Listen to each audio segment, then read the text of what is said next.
everybody, and welcome to WTF Hammer Underworlds. Today's video is going to be a warband balancing video for Season 2, looking at Mollog's Mob. I just made a review video for Mollog's Mob, a link to which I'll be posting in the description, so go check that out.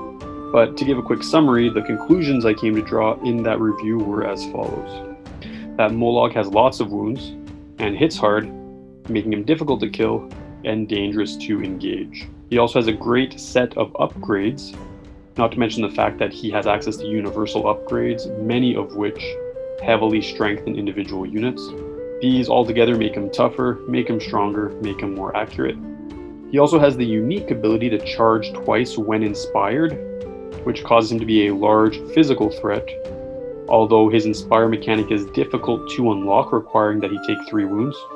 And finally, this warband is heavily aggressive. Mollog's heavily aggressive, resulting in this warband as a whole lacking versatility. And also, since their faction-specific cards are really not that exceptional, they rely heavily on universal objective cards, although there are numerous that they can profit a lot from, even more so than other warbands. So with all this in mind, I had rated this warband as an A, which actually kind of generally puts them right in the area that I'm trying to balance all warbands to center around. Although I think these guys are a weak A tier, so I'm going to be suggesting that we tweak this warband. And the rest of the video is going to be dedicated to me showing how I recommend this warband get tweaked. And as I always do, I'm going to be recommending some errata changes that can be made for this warband, so changes to the existing rules that could tweak them in ways that I find will help make them more balanced, as well as recommend some new faction-specific cards, which I'll be getting to in a minute. First, we're going to start with the errata. And my only errata suggestions for this warband are actually some power card errata, and they're all pretty simple to explain. It's the fact that the minions have certain power cards associated with them that all have 50% chances of being successful or of failing. Those cards are Hobble, Spore Burst, and There the whole time.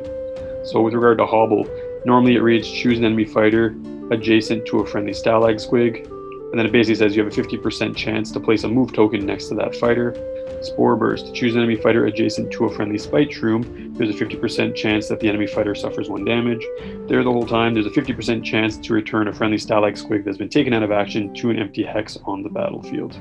I mean, my gripe with these cards is I don't really see a need to make them only have a 50% chance of being successful, because as it stands, they're not very valuable. So if we removed this 50% die roll chance and just made them sure things, it would make Mollog's minions more valuable, more likely to get used in tactical play. So positioning the Stalag Squig next to enemy units, or the Spite Shroom next to enemy units. We're actually trying to use the Stalag Squig a second time by reviving him with There the whole time. I mean, these cards aren't even that powerful if you remove the 50% chance aspect to them. So I'll just remove the 50% chance, make it more likely that Mollog actually puts these cards into his power deck and takes advantage of the minions, which never get used. And that's my only suggestion for errata. Just to increase the versatility of this warband, I'd recommend that there are no more 50% die rolls for Hobble, Spore Burst, or There the whole time. And I also recommend some new faction-specific cards for this warband that Games Workshop would have to produce and send out to make official. And the way that I recommend Games Workshop go about producing new faction-specific cards is the same in every video. And it's basically as follows. Valid decks have 12 objective cards and 20 or more power cards.